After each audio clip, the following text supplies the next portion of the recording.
Selamat sore Pak, perkenalkan nama saya Dian Granutopea dengan NIM 122S24053. Di sini saya akan membuat video untuk mempresentasikan hasil dari implementasi program yang telah dikerjakan pada tugas T05 Advanced Academic Stats. Nah, program itu tuh merupakan pengembangan dari sistem akademi yang telah dibuat sebelumnya. Pada tugas ini, diminta untuk melakukan analisis terhadap sistem sebelumnya untuk menemukan potensi penggunaan inheritance, melakukan refactoring terhadap struktur kelas, serta menambahkan fitur baru untuk menghitung performa akademik mahasiswa dalam bentuk GPA. Nah, selain itu, sistem juga harus mampu menangani kasus mahasiswa yang mengulang mata kuliah, di mana nilai yang digunakan dalam perhitungan GPA adalah nilai terakhir yang diperoleh. Dalam video ini saya akan menjelaskan mulai dari analisis awal, implementasi inheritance, refactoring class, penjelasan alur program, hingga demonstrasi hasil program yang telah dibuat. Pada tahap awal, sistem akademi yang kami miliki terdiri dari beberapa kelas utama doang. Ada si course, si enrollment, sama si student.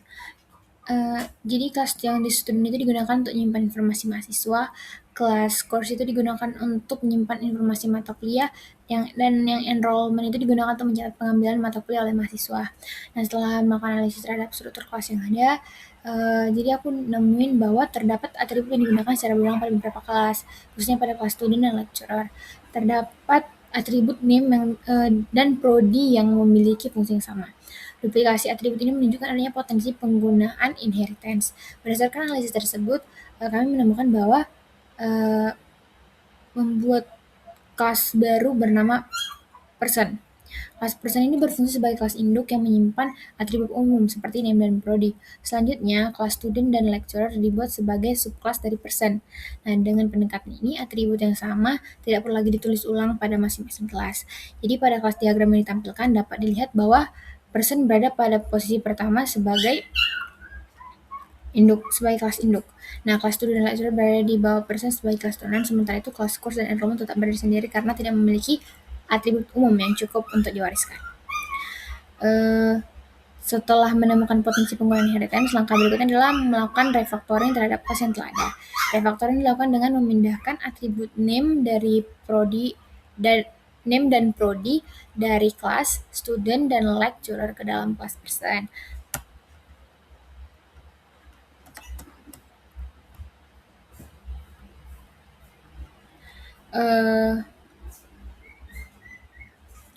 Konstruktor pada kelas student itu juga diubah agar menggunakan metode super untuk memanggil konstruktor dari kelas person. Nah, langkah yang sama juga dilakukan pada kelas lecturer.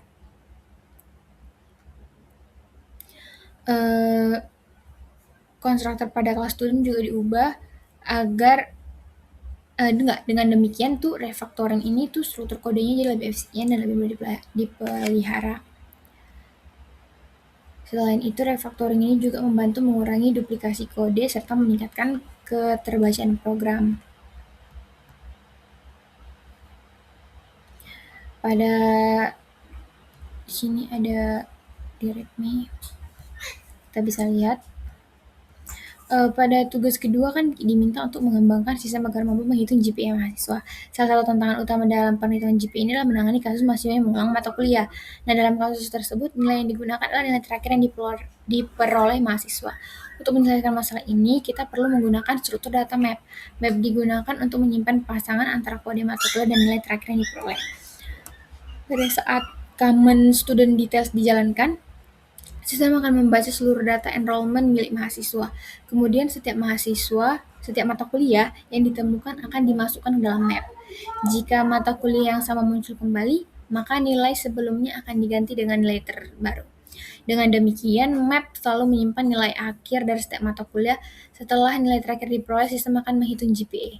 Nilai huruf akan dikonversi menjadi nilai angka menggunakan switch statement. Sebagai contoh, nilai A dikonversi menjadi 4, nilai AB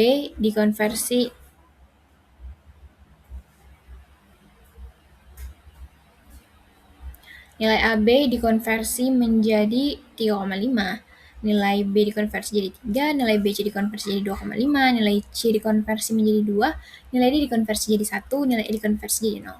Setelah nilai angka diperoleh, nilai tersebut dikalikan dengan jumlah kredit mata kuliah.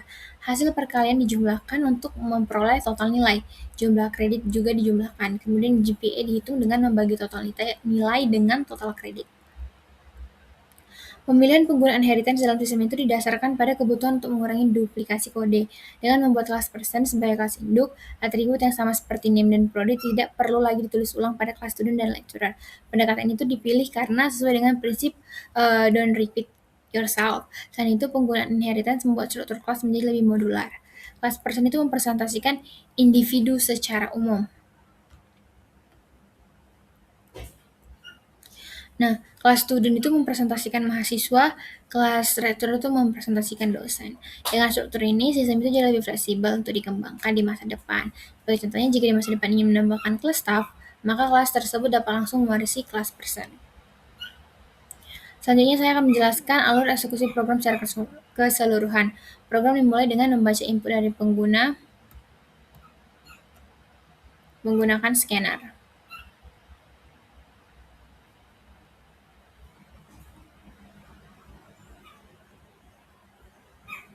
Nah, input itu dibaca satu baris pada setiap iterasi. Setiap baris input dipisahkan menggunakan karakter pagar. Bagian pertama dari input digunakan sebagai command. Jika command adalah lecture add, maka sistem akan membuat objek lecturer baru.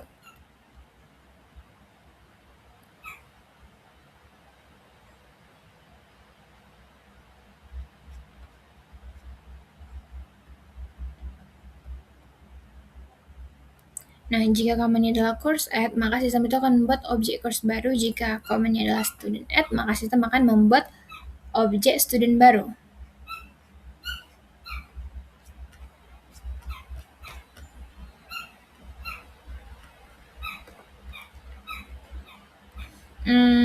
Jika command-nya itu adalah enrollment add, maka sistem akan membuat objek enrollment baru. Jika command-nya adalah enrollment grade, maka sistemnya akan memperbarui nilai mahasiswa. Jika command-nya adalah student details, maka sistem akan menghitung GPA mahasiswa. Program itu akan terus berjalan sampai menemukan tanda 3 strip. Setelah itu, seluruh datanya akan ditampilkan sesuai format output. Nah, di sini saya akan mendemonstrasikan program yang telah dibuat.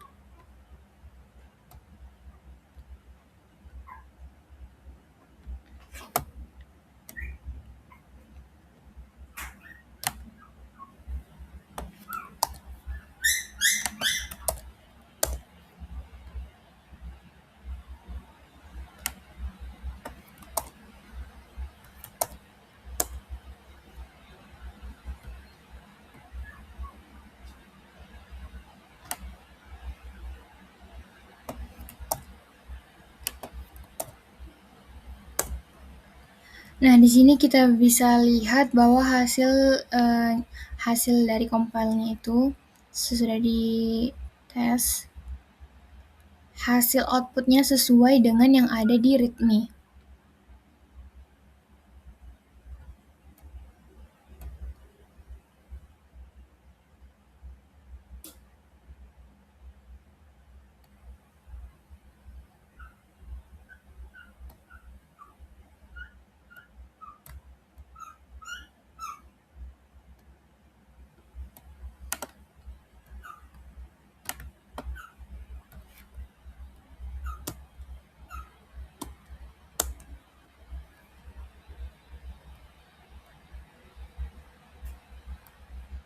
Kita akan coba sekali lagi.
Oh, ada lagi ya?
Kok dia nggak ada ya?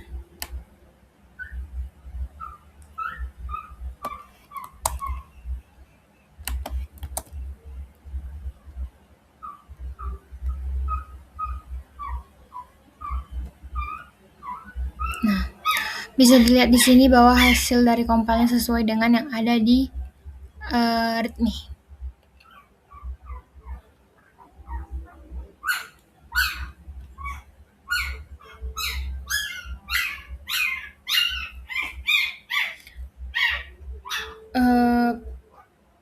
Pada bagian ini, jadi selama proses pengulangan tugas ini terdapat beberapa kendala yang dihadapi. Salah satu menentukan struktur inheritance yang tepat.